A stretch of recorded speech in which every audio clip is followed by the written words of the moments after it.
Mimma, a wonderful masterclass teacher. No pressure. No pressure. And the first one, so no pressure. Well, that's probably better, so they can't say, "Oh my God, she's so boring compared to the last one." That will I'm, definitely not be the I just would feedback. like to I can assure. start because I have so much to say, and it's already 17:02. Perfect. So actually, Mimma, I'm not going to say much. I'm going to give the floor to you because I guess, want to set the scene to say, team of cohorts, you are being introduced, or you're going to have your first session with Mimma, who is a trustee of the Swarovski Foundation and has always been an advocate, not only for the foundation, but for work globally. And so it's wonderful to have Mimma setting up the scene and really having this class with you. So I'm going to stop my video. I'm going to stop talking and handing over to Mimma. Thank you so much. Thank you, Jackie, and really welcome everybody. I'm so happy to be here with you. I don't know how much you know about me, and I don't want to go. Sorry, that was a door slamming behind me. I don't know how much you know about me, how much you read. I've just seen my little bio here, which ends about 20 years ago. So there's been other things happening afterwards. But you know what? Enough to say, yes, I'm a trustee of the Swarovski Foundation. I've been an executive in the fashion industry for more than 20 years. Literally 10 years ago, I decided to take a chance and live a life that was easy. I mean, busy and hard at times, but where I was taken care of by several people. I was very beautifully paid. I was, I was sitting in some security in a way, but I needed more. And if I'm saying this, it's not because I want to show off, also because it's much easier to take chances when you've got a reputation and you've got a network and you've got some financial security. So I'm not playing hero here, but it is also true that many people live by the brand that they have on their business cards, and I couldn't do that anymore, because no matter how great your job is, it's not you talking. And since my job was to be a communicator and, preparing CEOs for interviews and managing crises and influencing the world about the greatness of the brands or the companies I was working for, or dealing with politics, dealing with shareholders and stuff like that, it was never exactly what I wanted to do and what I said. No, it had been for many years, but it was never anymore what I wanted to be and I wanted to say, because I could feel and see that the world was changing fast, and the industry was not changing as fast. And this is not my first advice. You've seen my point, but one of the things I want to tell you immediately is that sometimes be too early, it's as dangerous and as bad as too late, because nobody listens and everybody thinks you're crazy, and it doesn't really go down well. And then it will happen somewhere else, sometimes later, and you're like, oh, told you so, but then it's too late. But anyway, this is not what it is about. So if I told about the fact that I took chances when I was turning 50, actually, it was, it's because it's part of what I'm going to try and inspire you about, that there's always time for change. There's always time for breaking through the walls with your idea and what you really want to be. And there's always time to say enough when you're not happy. And there's always time, even if you think it's the end of the world, as Steve Jobs said once, the late Steve Jobs, he once said in a beautiful conference to students, by the way, the best thing that happened to me was to get fired, because only with that shock and that moment of my life, which was like a earthquake, I could really sit down and think what I really wanted, and look what happened afterwards. So we don't need to go into that. So another thing I can tell you about me is that I come from Switzerland. So this small, rich, safe, neutral country in the middle of Europe. No way, no sea, no opening, which seems a little bit weird, but it does show that it's a little bit an enclave. And so ever since I was 5, apparently, my mom would tell you, I felt that I needed to go. So as soon as I could, I left. And another thing that made my life, if it's worth, is that I never was afraid of changing country and culture and language. And that's, you know, you don't need to live forever. You can also decide that you want to do what you want to do for your country or in your country. But please, please, please, please, never stop traveling, never stop learning languages, learning cultures, and you know, and especially I always say when people are born in London or in New York, and I'm not going to mention all the other great places, but just to tell you 2 big cities, it's much harder to leave. And so in an interview, I remember I said, I was very lucky to be born in a 55,000 people town in the south of Switzerland, in the minority of Italian speakers who are not loved by Italian and are not loved by the Swiss, because so I had to leave to do something. And I think that was one of the chances that life gave me. It was to be in a too small place for me, so there was no way that I would stay. And hence I lived in Italy, in 2 different places, in Italy, in Florence and in Rome. I lived in Geneva, where I studied. When I left Lugano, I lived in Geneva, and then I lived in Milan, Florence, and then Rome. And then I lived in Paris, and now I've been here. And I think that's it. I think this is home now. I love London, and I'm very happy. Okay, let's go into it. And please, please, let's make it more of a discussion. So stop me, contradict me, ask me questions. I will leave some space at the end because I talk a lot, as you can see, but I'm very happy if you lift your hand and I'll give you the floor immediately. Why do I start with find a mentor? Because a mentor is not only useful to help you understanding where to go and how to go there, but for me, a good mentor is someone who works or study or lives close to you, because they also can monitor you. And the most important mentorship I had in my life and career were people that I trusted, because you need to find someone you trust, that they will tell you what's best for you and not what will, you know, go against you. But the most important thing is also to find out what your flaws are. So it's not only good to be flattered and celebrated, but it's very good to hear what you're doing wrong.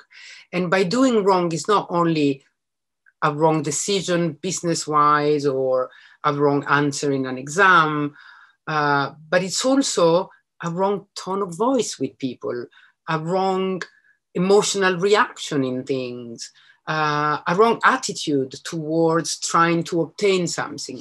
And that's, for me, is very important, because especially now that we're always on Zoom and we see our faces, you can't spend your life looking at yourself in the mirror. You can't, and I always say, do not rehearse by looking at your face and finding out what body language you want to do, because that's not honest, that's not sincere. Do not rehearse, just be prepared, just know what you want to talk about, and that's enough.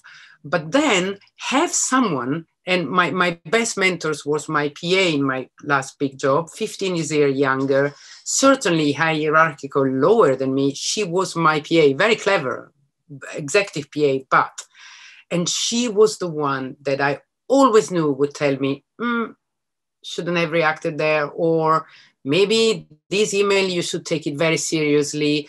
Or she wasn't only someone who was protecting me from the environment, the world around me, but she was also telling me the truth. So for me, a mentor is someone who tells you the truth.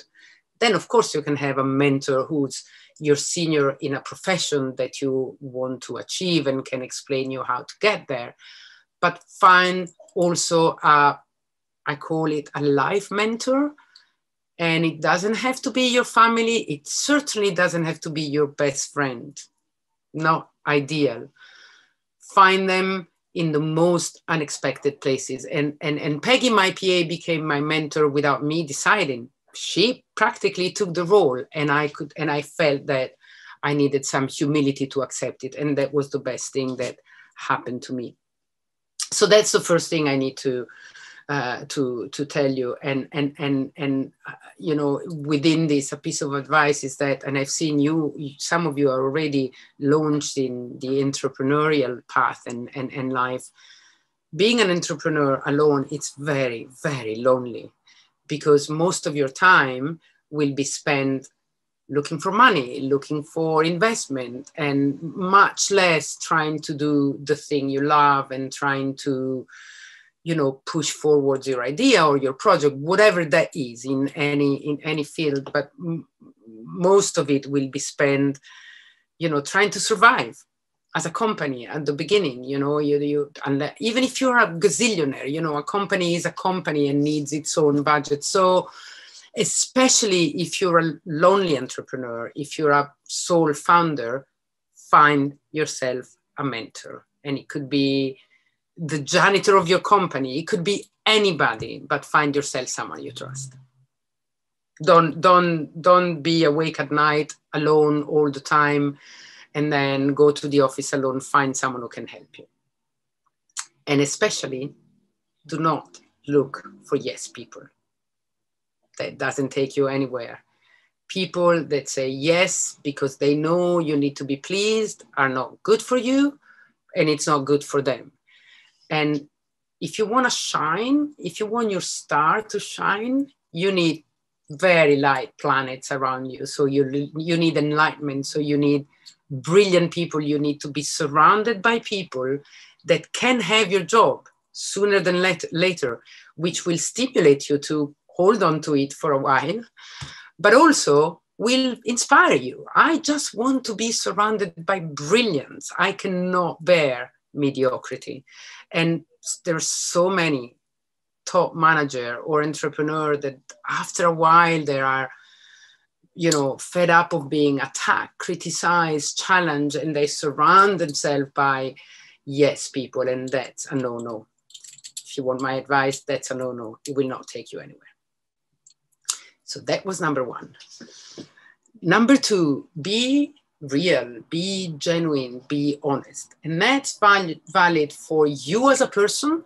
So if you are selling yourself as a person, and we can talk about an interview, not interview for the public, but also an interview for a job, an interview for the public, but also if you are a brand. So if you are creating, inventing, you know, a project, a brand, if it doesn't come from a place of truth, again, it will not go anywhere.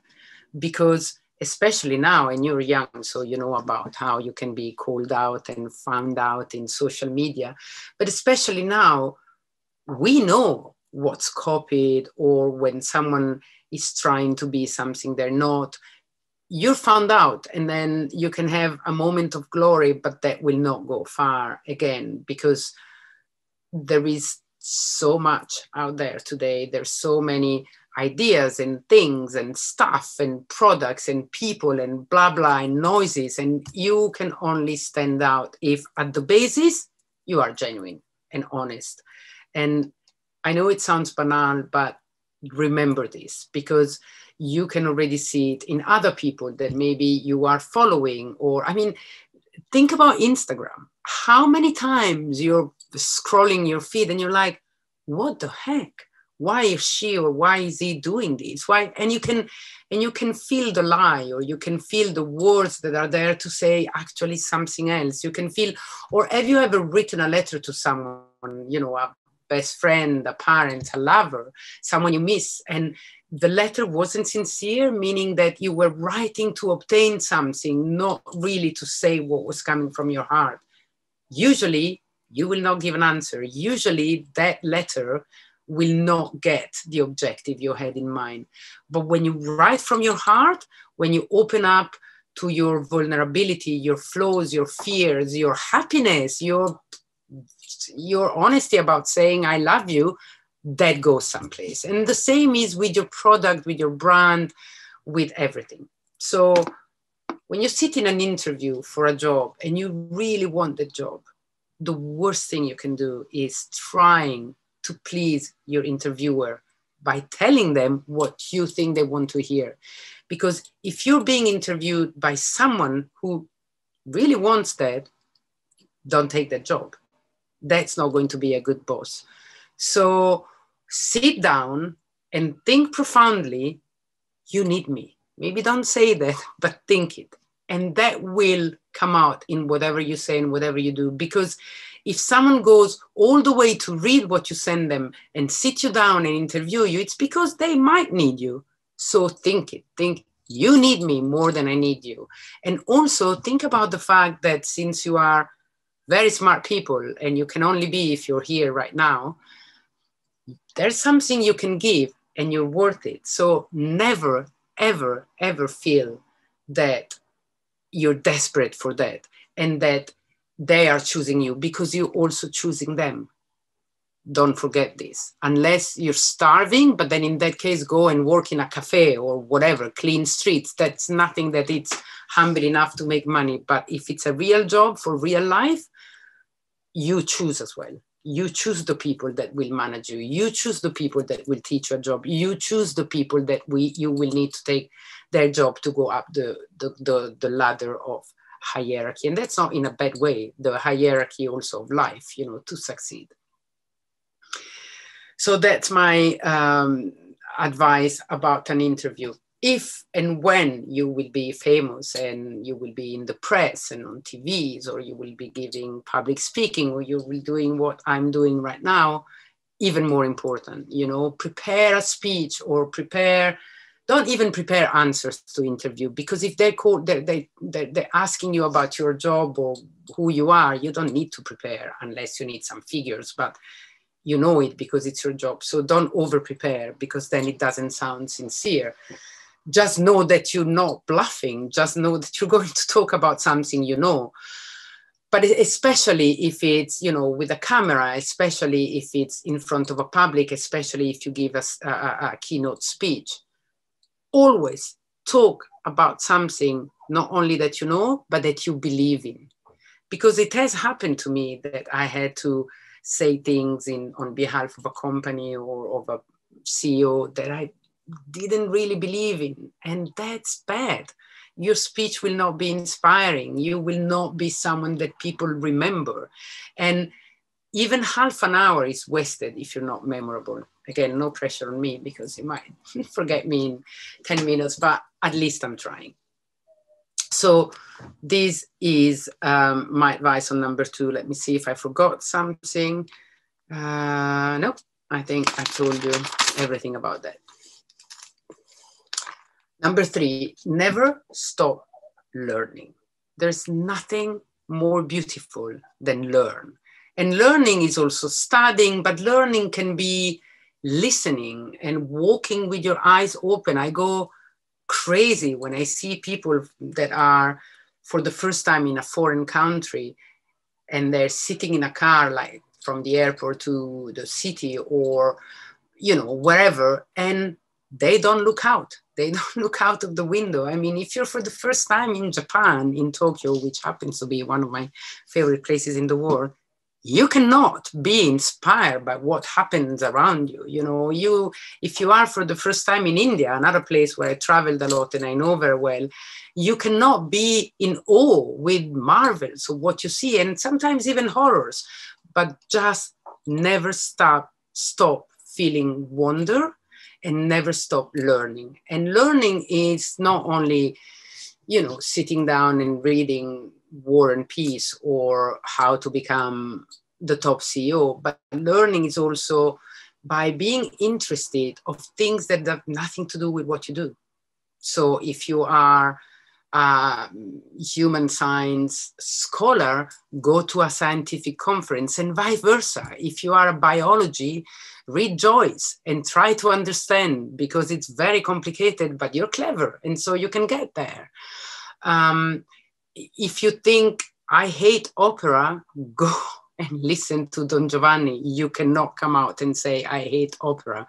And there's always a first, you know, there's always something that you're like, really? Don Giovanni, 3 hours, opera, maybe in German? Well, it's amazing. And when you come out and you're amazed by the music, go home and open Wikipedia and try to understand what you've seen. It takes you half an hour, but it's half an hour that will stay with you. And it doesn't matter if you need music for what you do. It's good for the soul, and it's good for your brain, and it stimulates all those things. You will need to be creative, and the creativity of Mozart can only stimulate you. The same with theater, the same with cinema. I go to the cinema a lot. I watch TV like a crazy woman because TV has become so important, and TV is a mirror of society today. And so by TV, I mean, TV serial. No, I'm not watching, reality show. I don't have time for that. Maybe I should, but that I really can't. But all the TV series, all the great new films, they all have a piece of society in it. And so they all, if they don't teach you something, they make you think. They can also get on your nerves. You can also disagree, but that also makes you think, listen to podcasts, read newspaper, read about what's going on in Myanmar, even if you are American, everything informs, and everything not only informs your creativity, but everything informs your soul. And that's very, very important. I'm always, when I read a CV or a bio of a person, I'm always much more interested by all those things that are at the end. And, everybody writes, I like traveling and I like cinema, but it doesn't sound sincere. So it's probably better to say, I once been on the mountains of Ethiopia because I thought that hiking in Africa was more interesting than something else. Or I ride horses with the cowboys in Arizona. These things are more showing who you are. Are you adventurous or not? I mean, for instance, one thing I will never do is going underwater with a bottle. I mean, there's nothing that scares me more than diving. And so I will never say I'm an adventurer, I love diving. No, but I like riding in the desert with the cowboys. So, it's about, and if you're not an adventurer, maybe you're a nerd, and maybe I need a nerd. And nerds are important because they can change, science or something else. So anyway, what I'm trying to say also to stand out, don't say what everybody else say, but say some things that are weird about you. And again, if someone doesn't understand them, maybe they don't deserve you. So their loss. And and do remember that, I think in this digital era, the good thing about digital era is that it's very hard not to know anymore. If you don't know, just Google it or Wikipedia it or whatever you do with it, but you can find out. And so sometimes, we watch a movie and we Google something because the movie is about a historical period that we don't remember, we don't know about. So that's good. But also it's not good when it becomes an obsession and you don't have your eyes open anymore. And I'm not trying to be the moralist mama here because I do it as well. But I know I've missed so many things by, not paying attention. And I see it even with my friends, we walk. I give you an example. I was in Cornwall the last weekend, and Cornwall in the southwest of England, it's really, really beautiful. And so one day we all went on a long walk. It was what they would call a hike in America, but it was a walk. It was flat. It was on a, creek valley. It was really beautiful. And I could see we were walking by two because it was narrow, four of my friends, two girls, and then a couple behind, walking very fast, taking it as an exercise only, walking very fast and talking. And I was looking around, we were on a cliff and the sea was big and there was this greenery. And I yelled at them and I said, look around. I mean, this is so beautiful. I don't need to run here. I exercise at another moment. And they're like, well, actually, you're right. We haven't seen anything. So I'm telling you this because there's wonder in everything, and then maybe you find out about a tree or a bird. I don't know. I'm going too far and it's probably too long this, but I believe that the ability of wonder is one of the most important things in life, and that will inform everything you do. If you become a shrink and you talk to people, you can wonder on a word and something they say and they will feel it. If you are a painter, if you are a fashion designer, if you are anything, wonder is essential. So keep this in mind. Wow, 17:27, I have to go a little bit faster. 4, let the people that work with you, for you, around you, let them know you care. Because working in an environment that is informed by love and trust and fun, it's always better, even when you need to be tough, because you will need to be tough and you will have to be recognized as an authority in what you do. But it doesn't mean you have to be authoritative. I don't even know if that's a word, but I hope you see what I mean. So you will need to be tough. You will fire people. You will have to say, no, I know you wanted this, but it's not going to happen. Or I'm sorry, I have to cut your budget, or whatever, like it has been told to you so many times. And when you do that, you have to be firm, because if you let the emotion go in between, then you're not credible. But if you let people know you care around the year, and if you have that little thing, which is remembering names or saying hello when you enter a building to the receptionist who seems to be invisible, or, you know, smiling when someone makes you smile, and not thinking that because you're the boss, you don't mingle with people. Well, the world has changed. I grew up in an industry that was completely like that. And it was wrong, and it was bad, and it's still a little bit like that. But it is changing, because the young generation, so you people, have found out that with kindness, it's better, and kind is back being cool.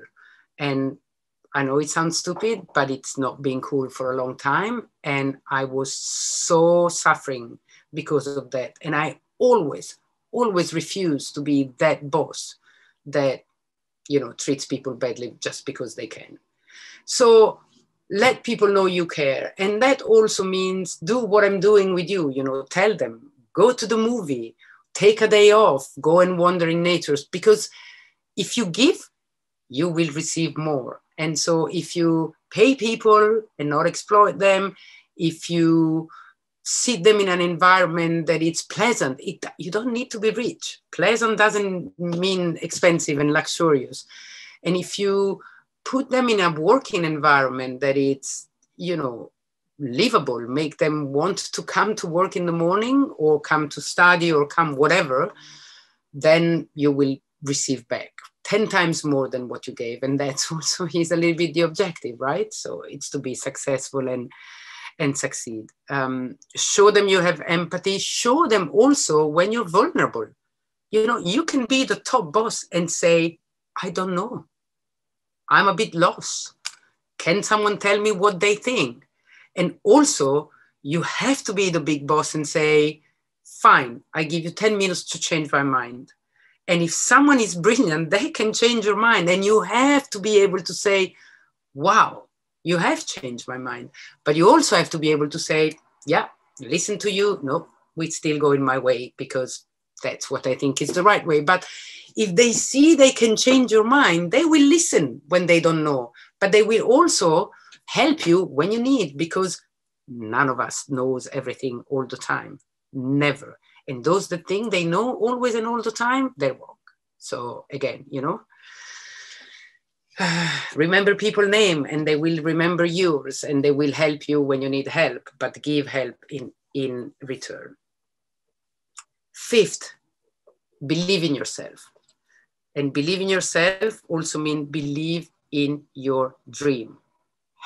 First of all, have a dream. It can be anything. Your dream can be to have 5 children and raise them. Your dream can be to live on a mountaintop alone and survive on grass. Your dream can be to be the next Bezos in a different way, but with the same amount of money and success. So it doesn't matter what, but have a dream, have an objective. And it's now the time to have an objective. And the objective can be material, but can also be psychological or social, you know, but have an objective and believe in that. Believe in yourself, believe that You will climb mountain, go over obstacles, surmount days in which you were crying because you've been crushed by the end person. Just don't give up. Well, let me tell you like this. Give up when you find out that maybe it was wrong, or maybe it wasn't worth it, or maybe, but until you feel there is a possibility, and until that's your dream and you think it's right, don't give up, because that's the only way. I mean, again, it's banal, but if you have a good idea and the idea is genuine, honest, hasn't been done before, useful, and useful mean for society, for the planet, for, I don't think nobody needs stuff that anymore that doesn't have a bigger meaning, you know, that cure diseases and virus or the environment, or give me something that I didn't even knew I wanted, you know, something that can make me happy.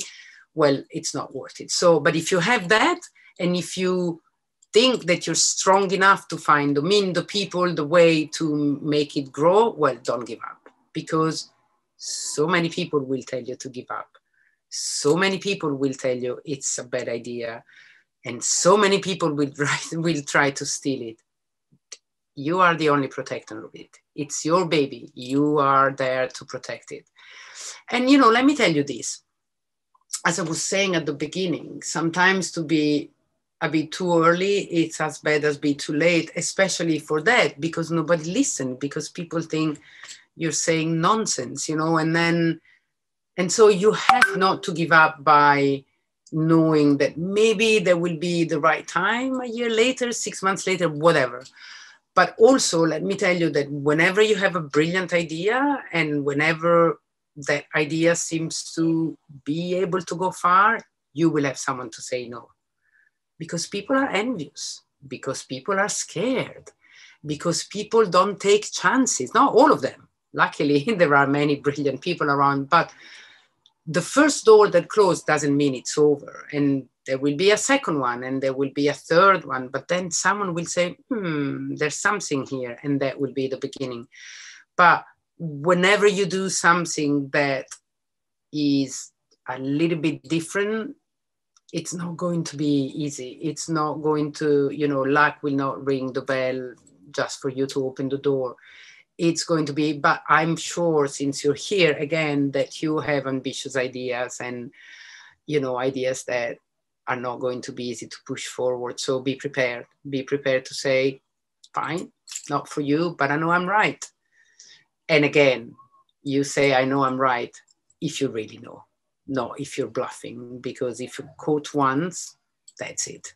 If you quote once bluffing or not knowing or having fooled people or having said nonsense, that's it. You know, it's never going to come back to you. I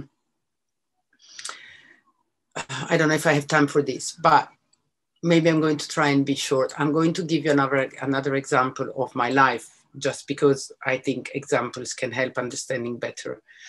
After 10 years that I was in Rome, and I was the executive communication director for Bulgari, the jewelry, at the time it was jewelry brand, now it's many other things. But anyway, I got hunted by a headhunter for Louis Vuitton in Paris. I was happy in Rome. I had my life. I had my beautiful apartment in Campo dei Fiori. I was working for a company that I knew well, that knew me, that had appreciated me, that had given me, you know, the first big jump of my career, my first stock options. So, you know, all good. But I could feel that Rome was a little bit outside of the world. And so after 2 times that this headhunter was hunting me for Paris, I said, okay, let me come and see. And I went and saw and had several interviews, and, you know, the job was bigger, the conditions were fine. I could feel that I was not going to be as happy in Paris.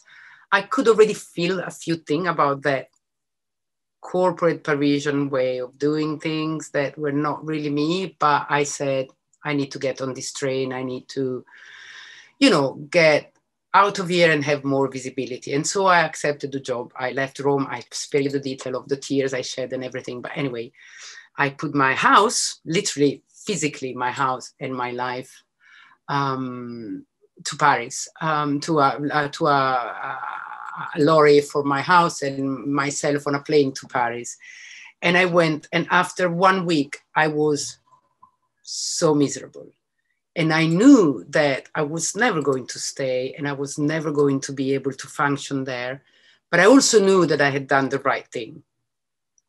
Miserable is never good. I mean, I had eczema on my skin. I was working like a lunatic. We were traveling nonstop, including weekend, uselessly, spending money uselessly. I hated every minute. And I had a huge budget and a huge team.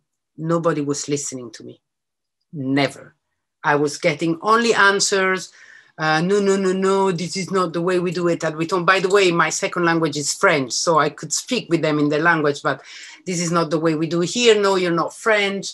You don't understand. You know, all those people that have been there for 1,000 years. And I'm like, why did you even come and hire me if I can't change anything, including none of my people, none of my team, none of the hierarchies. So anyway, I resisted 5-6 months because I owed it to myself to try.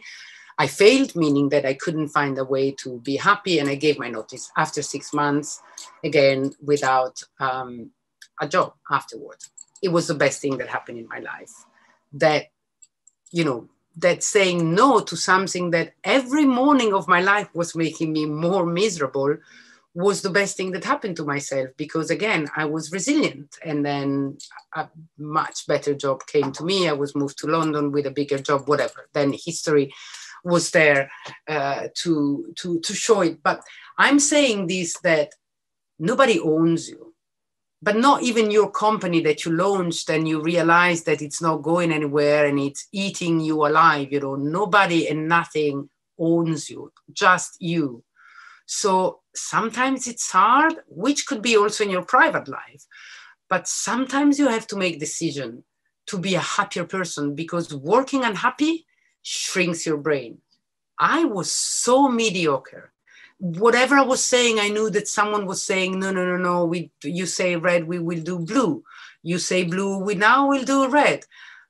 I had to give talks in front of people, and I was so bad because I was unhappy, because I didn't believe in what I was doing. So this is to tell you, get out. Don't spend months in going home to your partner, mother, father, and cat, and say, I'm unhappy. Just get out. There is always a solution. You're not, in need of, I guess, a roof on your head. There is always a solution. And it could be temporary, and it could be not very nice, but there's always a solution. So don't stay in something that it's eating your happiness away. I have 5 minutes, and then I need to give the floor to you. What can I cut away from here? Have the courage to say no. In a way, I have said that. Have the courage to say, I don't know. I think I have said that already, but even in an interview for a job, someone who seems very smart and has answered even in an exam in university, say, I actually don't know. Because if you start pretending and then you go down in a, rabbit hole where you will never be able to come back. Say, I don't know, I'm going to find out and get back to you in an hour, tomorrow, whatever. I'm not sure. I prefer to restudy the thing and come back to you. But when you know, and you're sure you know, and someone is contradicting, in that case, you have to say, I know, trust me, this is like this because I know. And if I tell you I know, it's because I do. But so that's also very important. Be firm in your knowledge, but be honest in your ignorance, because ignorance is not bad if you fix it. I mean, as I said before, there's always something to learn. But also, and here the people in this Zoom talk thing that I don't see but know me, they would smile right now. You have the right to be opinionated. I am rather opinionated, and sometimes people say, Mimma, tell us what you really think, ironically, because I don't need to be pushed for that. But, you know, and there, again, you know, there are moments where your opinion matter. Camilla, can I finish this sentence and then I give you the floor? There are moments where your opinion matters, but there are also moments where it's better to shut up. So there are moments where your silence, especially when people know you, when your deep, profound, unbreakable silence speaks louder than 1,000 words. And I can tell you, sometimes your silence makes people think more. And again, you know, I work sometimes with people that talks because they talk because they think they have to show that they know or they have an opinion, and sometimes they're completely out of what we're discussing, or it's the wrong opinion at the wrong time, and you can feel it's just insecurity. And so you're like kind because you feel it's insecurity, but that doesn't bode well on what then you think about them. So again, you don't always have to talk. Sometimes you do have to talk, but you don't always have to talk. And again, if you don't know, just listen or say, I don't know. Camilla, did you want to say something or you were applauding? Okay, thank you. And last but not least, prove them wrong. So again, you know, sometimes someone slammed the door in your face saying, I don't believe in your project. I'm not giving you this money, or someone doesn't promote you in a job because they think you're not ready. Don't let that destroy you. Again, if you think that's what you want to do and that's what you believe in, prove them wrong. So just go and do it. Do it from within, do it from without, find another investor, whatever, but prove them wrong. And that's not vengeance. It means just say, fine, I respect your will, your belief, whatever, but I will continue. And that can happen also in a job. And that happened to me also in a job that I accepted way before my Paris adventure. I was in Geneva for the first time. I moved abroad for a job in Milan. I got there. The job was not what I signed up for, because the person who was having, this is not science fiction, this is reality, but was having an affair with the CEO, wasn't wanted by the client, but the CEO needed to keep the lover and the person there. So they came, hired me from abroad to please the client, but the person was there. Anyway, all of this after moving, again, country life. At the time, I was living with someone who moved with me, you know, not completely easy. After 3 months of going on and say, I'm a dead person, and I was 29 or 30, I wasn't very experienced. My life is ended. This is a disaster. I just want to die. My partner at the time said to me, just do something. For God's sake, I can't hear you anymore. So one morning I went there. I sat in front of this person who was not supposed to be my boss, but she was on the paper. And I said, you know what? From tomorrow, I'm going to disobey. I'm not going to do what you asked me to do. I'm not going to have you approve my faxes at the time. We were still sending fax. So you see how old I am. I will not ask your advice before talking to the client. I'm going to do my job and I'm going to increase the budget. It was PR in Hill and Knowlton. I'm going to increase the client budget 3-fold. And you will be so miserable that you will leave. And it happened. I took a risk. She was horrible with the team, with me, but the client was on my side because we were doing a good job. And in the end, she got herself pregnant and she left, which is not a very feminist way of saying things, but that was the reality. I'm not making this up. This is to say that even in a job, you can prove them wrong. And you can say, you know what? I know what I should do. I think I'm not very experienced, but I'm better than that. And so just do it. And that can be, again, you know, when you're looking for an investor, when you are discussing your PhD thesis and you know that the professor is wrong and is challenging something that you wrote, you have the proof that you're right, prove them wrong, no matter who it is. The president of a country, the Pope, your father, your boss, your potential investor. Prove them wrong. And with this, I'll give you the floor. Ask me anything you want to ask me, but please talk to me. Yes, Sejal. Yeah. Hi. First off, that was such a wonderful session. I couldn't stop to like take notes, but it was so nice. And I have such inspiring words written in my diary. So thank you so much for that. And take chances is something I believe in so, so strongly. I have it like written everywhere and I like think of it every night. And that's so important. I'm so glad you brought it up. You did mention that we should always explore and try new things, that even if I am, say, a science major, I should explore creativity and the arts. Uh, to be honest, I'm the kind of person who's always done that. I am an artist. I really paint, but I'm an engineer. I'm studying engineering and I love science and I love space. So often what happens with me is when I apply for anything, I'm currently in my final year of undergraduate studies. And when I apply for like jobs or internships, people look at my resume and people who review it before sending it out and they're like, why don't you cut this portion out which says that you're a dancer? Or, why don't you cut this portion out where you've kind of, contributed in writing a book? Or why don't you cut this portion about you being an artist?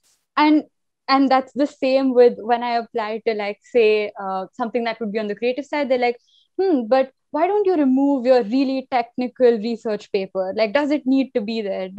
Is that what you want to show? And more like mostly what I want to portray is me as a person. That's me, like genuinely, that's me. I love bringing creativity and engineering together.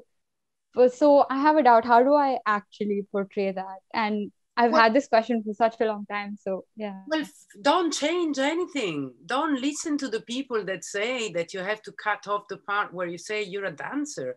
Because if I'm trying to hire an engineer and I see that they are a dancer, I hire them. But I'm sure there are many other people that think like me. I mean, how many times I was suggested for a board. And even if now they need women, so you're like, well, at least that I am, not very diverse, but at least a woman.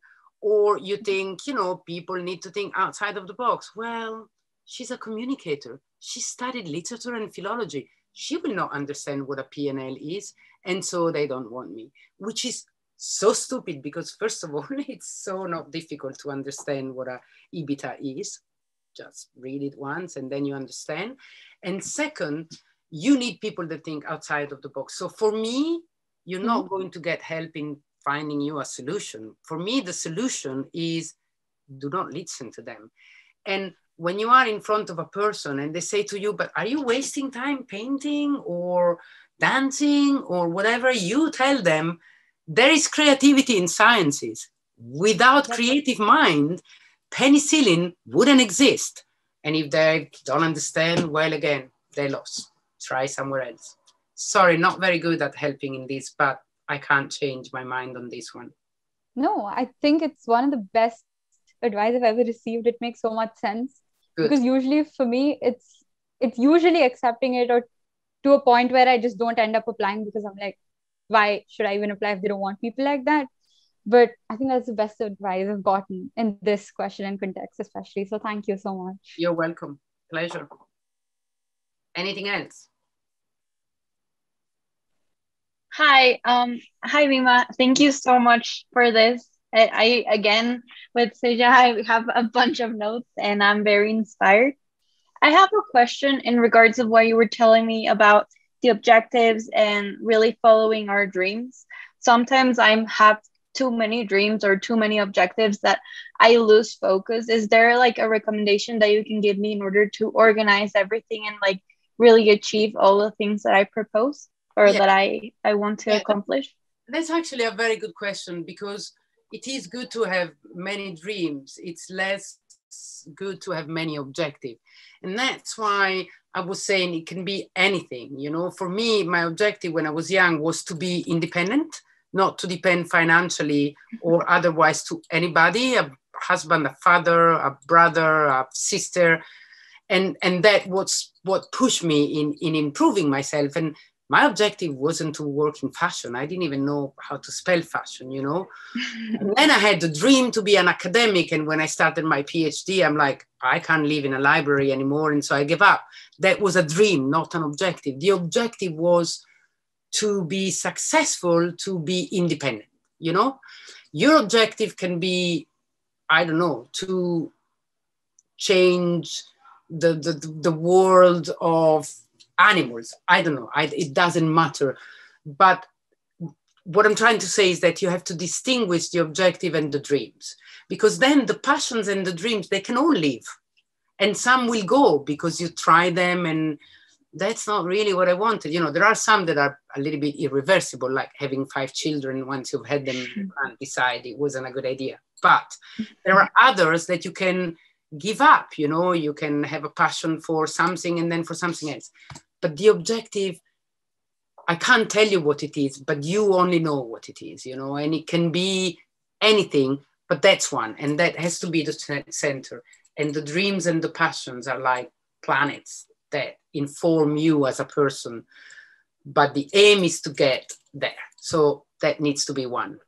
Organize it by deciding in all the things that you write them down and decide which one is the objective and which one are the passions and the dreams.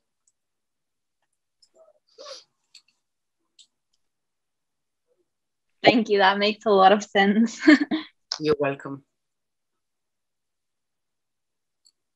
Tell me a little bit about you guys. I want to hear. I want to know. What's the challenge? What's the dream?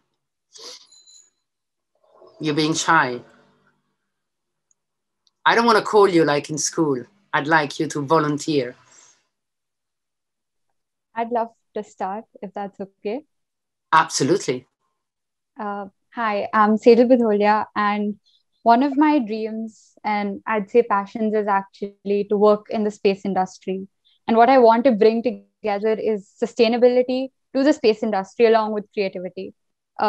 If you see in the space sector as a whole or in the sciences, arts are not given that much value or validation. They usually like, okay, we can focus on STEM and then we can just focus on the arts later, you know, when the communication outreach.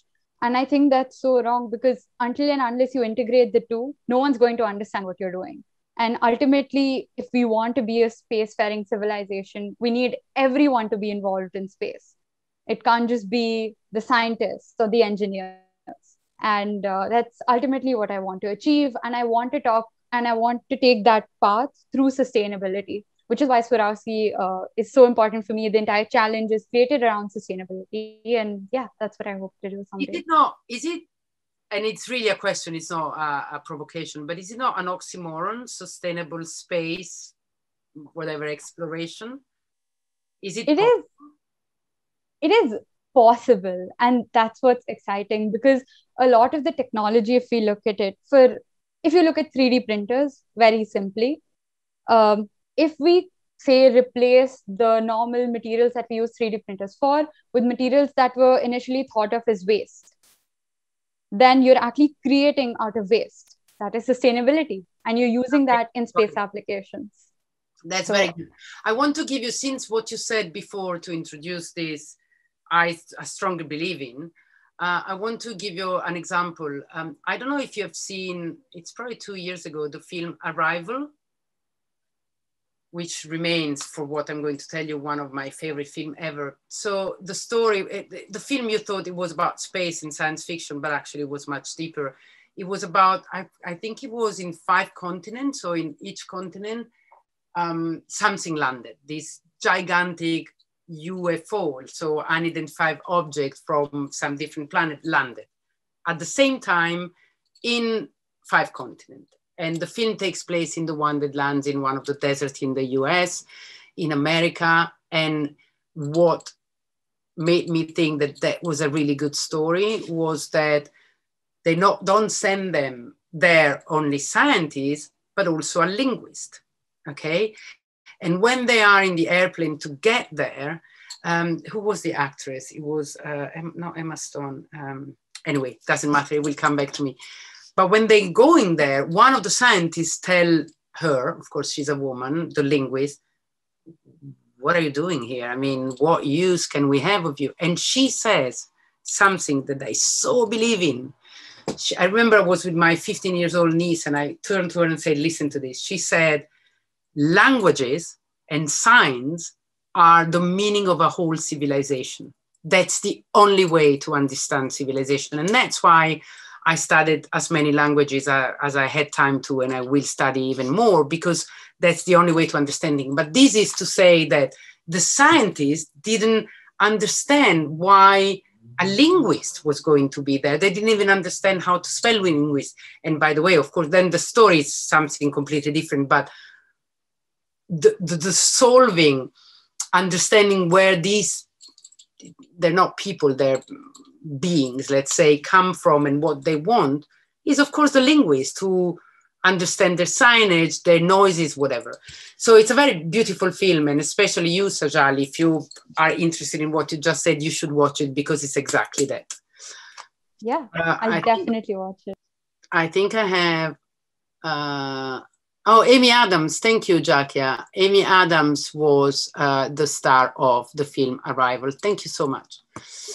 So yeah, so that shows you that sometimes, you know, again, you know, you find closure and solutions and answers in unexpected places. And so when there is this, you know, incredible quantity of PhD in sciences, and, you know, people that need also to protect you because you go towards an unidentified object, it can explode, whatever, all of the science around it, or all of the logistic around it, the one who solved the thing was the linguist.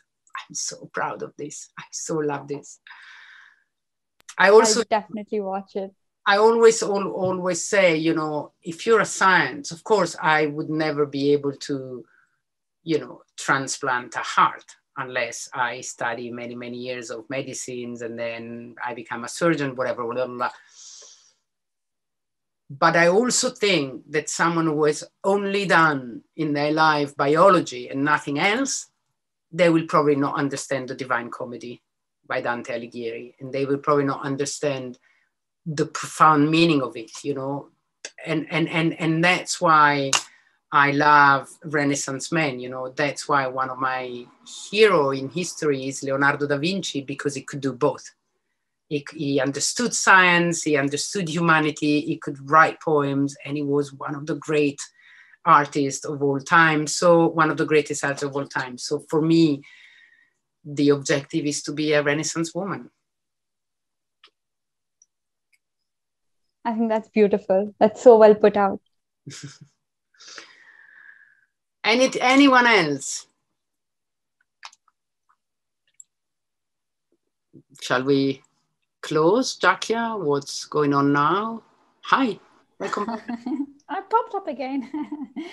I guess we can close, and I think there are many good food for thought. And I guess what we may do, not only myself, but I'm sure the cohorts, to reflect. And if there are any questions, Mimma, are you happy that absolutely, just write to me. Yes, be in touch. Let me know how your endeavors. I would love to. Just don't abandon me. So do you hear that, cohorts?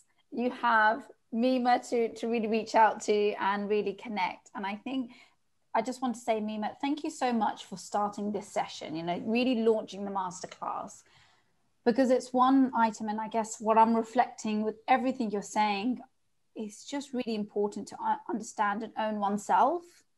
And we always go through that journey, no matter whatever age you are, you always go through that discovery. And I have to say, seeing all the great work you are all doing, it really is inspiring, and you will be so many of our role models.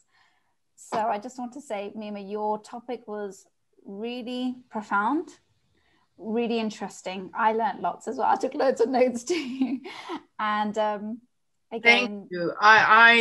It's such a pleasure, you know, to share a little bit of wisdom that come with age. So there's not only disadvantages with it.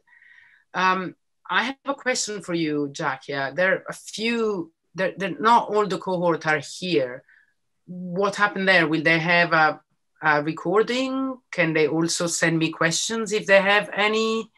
I mean, I'm really available. I took on these things because I believe in mentoring, and so I want to be able to give whatever I can. Absolutely, absolutely. And I think with time zones and commitments, I think maybe it was difficult for some cohorts to join but we'll definitely connect. Mimma, the good thing is it was recorded, it will be shared so they can listen to, sort of like a podcast, really take on that. And if there are any questions, they'll reach out to you, which has been opened out to the cohorts, which again, a real privilege to be able to connect with you, Mimma. So thank you very much for opening up and really being committed. It means so much. And thank you for the beautiful questions and the nice intervention. I really appreciate it. Brilliant. And I can see the smiling faces, so you can see it's really connected. So this is wonderful. So Mimma, again, thank you so much for your time and really sharing your knowledge and your expertise, and to the cohorts for being so engaged and asking really great questions. So I would say close your Bye, everybody. But stay Good in luck. touch. Good luck for everything. Bye-bye. Thank you. Bye-bye. Thank you so much.